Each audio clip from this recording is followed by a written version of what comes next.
Most people agree that we need to improve our economic system somehow. Yet we're also often keen to dismiss the ideas of capitalism's most famous and ambitious critic, Karl Marx. Straw man! Nobody dismisses him. Everybody who's read Karl Marx and understands economics doesn't like him. They're not dismissing him, they're listening to him saying, "Oh, you're an insane person," and deciding to go the other direction. This isn't very surprising. In practice, his political and economic ideas have been used to design disastrously planned economies and nasty dictatorships. Nevertheless, we shouldn't reject Marx too quickly. We ought to see him as a guide whose diagnosis of capitalism's ills helps us to navigate towards a more promising future. Capitalism is going to have to be reformed, and Marx's analyses are going to be part of any answer. Before we get to some details here, it's really important. This person is trying to present this as unbiased, but they're telling you that you ought to and should look to Karl Marx as a guide. They also say it has maybe been used for some bad regimes. Okay, let's flip that. Name me any good communist economies that have come. One. Let's start with one. Modern work is alienated. One of Marx's greatest insights is that work can be one of the sources of our greatest joys. But in order to be fulfilled at work, Marx wrote that workers need to see themselves in the objects they have created. Think of the person who built this chair. It's straightforward, strong, honest, and elegant. It's an example of how, at its best, labour offers us a chance to externalise what's good inside us. So right off the bat, let's break this down, using their example. Simple one, a chair. It was made by workers. That feels good. You made a chair. But what does it not account for? Innovation, creativity, risk, advancement, progress. This is why, and I'll prove this as a recurring theme, outside of some weapons created by government, no communist regimes or countries have been at the forefront of giant leaps in technology or innovation. Those gifts have never been given to the world through communism. Here's the crux of Marxism. Karl Marx and people who forward this focus entirely on the worker, specifically the labor worker. Here's the thing, the labor worker is not a synonym for humanity. Humanity as a whole also needs medicine, progress and efficiency, agricultural innovation, needs for humanity that cannot be met if the mere labor worker's importance is placed above all else. Modern work is insecure. Capitalism makes the human being utterly expendable, just one factor among others in the forces of production, and one that can ruthlessly be let go the minute that costs rise or savings can be made through technology. Here's where the wordplay is so important from the unbelievably biased presenter. They've now referred to workers as utterly expendable under a capitalist system. No, in a free enterprise system, your value is determined precisely by your contributing power, your skill sets, and your work ethic. You're the best engineer in the world?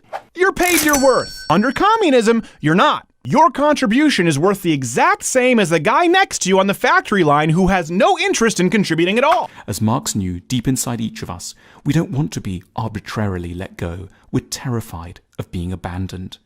Communism isn't just an economic theory.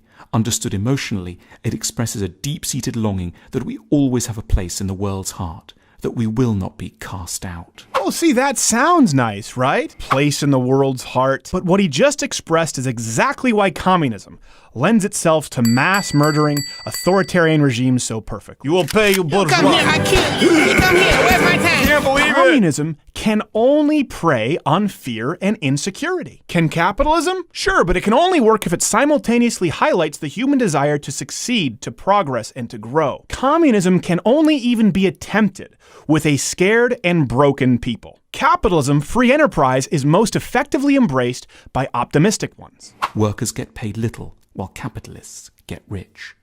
This is perhaps the most obvious qualm that Marx had with capitalism. In particular, he believed that capitalists shrink the wages of the labourers as much as possible in order to skim off a wide profit margin. He called this primitive accumulation, ursprüngliche Akkumulation. Whereas capitalists see profit as a reward for ingenuity and technological talent, Marx was far more damning. Profit is simply theft, and what you're stealing is the talent and hard work of your workforce. So, Karl Marx thinks that profit is theft. You know what he doesn't think is theft? Actual theft. Example, I invent the light bulb. I've toiled away, creating thousands of failed prototypes, investing some of the best years of my life while other people ate, slept, and enjoyed life. Finally, I create a successful one, and it improves and saves billions of lives across the world. All because of an ingenious idea and work ethic. People across the world are willing to pay for my wonderful invention, and so I become wealthy. That's capitalism. According to Marxists, that's theft. Same situation. I invent the light bulb, only government comes in and takes all of my profit at gunpoint. According to Marxists, that's not theft.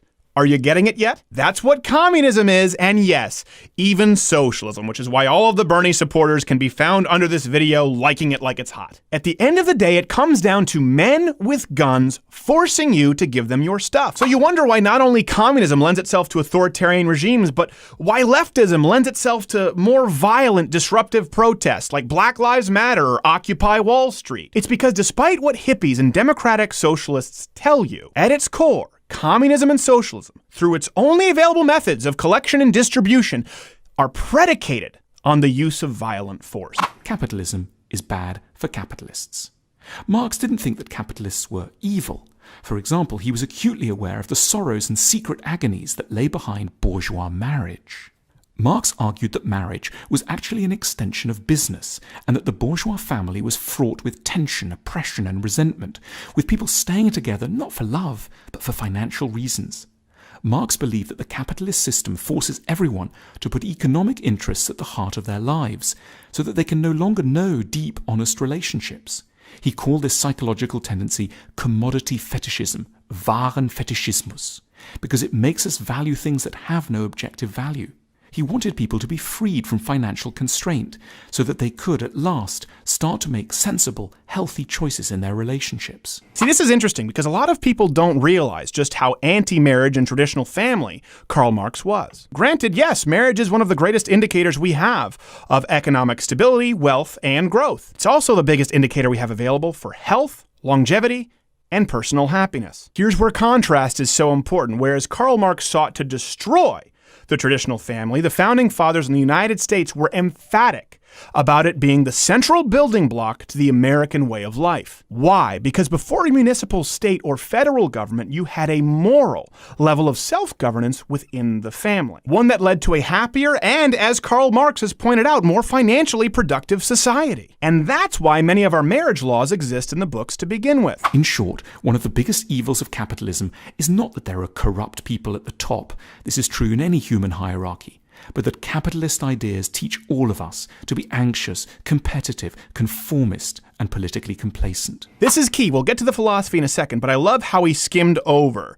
Corruption at the top is seen in any hierarchy. It's a valid point, and one that unravels Karl Marx's central argument. Sure, in capitalism or free enterprise, there are no doubt some corrupt people at the top. In a true free enterprise system, that corruption is mitigated by the concept of competition. Now, invariably, when that corruption does occur, repeatedly and systematically, as you see with big banks, big energy, big unions, they can only do so when abetted by big government. Big banks are able to continually be corrupt. Why? Not because of capitalism, but because of a never-ending supply of big bailout funds from equally corrupt politicians. Now, at least you can still choose to use a local bank or credit union who never required bailouts to begin with. But let's change the scenario. The big corrupt government you and I both hate for bailing out big banks, now it is the bank. It is your only bank. It is also your only grocery store, your only phone provider, your only health insurance. That's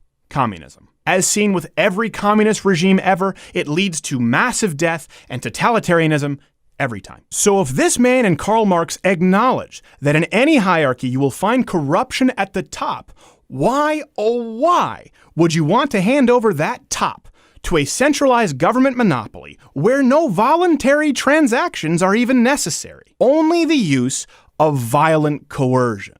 Marx was not a well-regarded or popular intellectual in his day. No, I can't imagine he was. He's not a respected intellectual today outside of your pot-smoking drum circle at college. But Marx was like a brilliant doctor in the early days of medicine. He could recognize the nature of the disease, although he had no idea how to go about curing it. Yes, Karl Marx was central to some of the biggest ideological revolutions of this century. Here they are. Yes, that one was very good. Oh, I like that one too. Wait, rewind. I thought I saw myself for a second. At this point in history, we should all be Marxists, in the sense of agreeing with his diagnosis of our troubles. But we need to go out and find the cures that really will work. And this is how it ends. We should all be Marxists, demanding conformity in place of intellectual diversity and telling us exactly how to think. Well, how Marxist of you. Watch Good Morning Mug Club live every Monday through Thursday at 10:15 Eastern.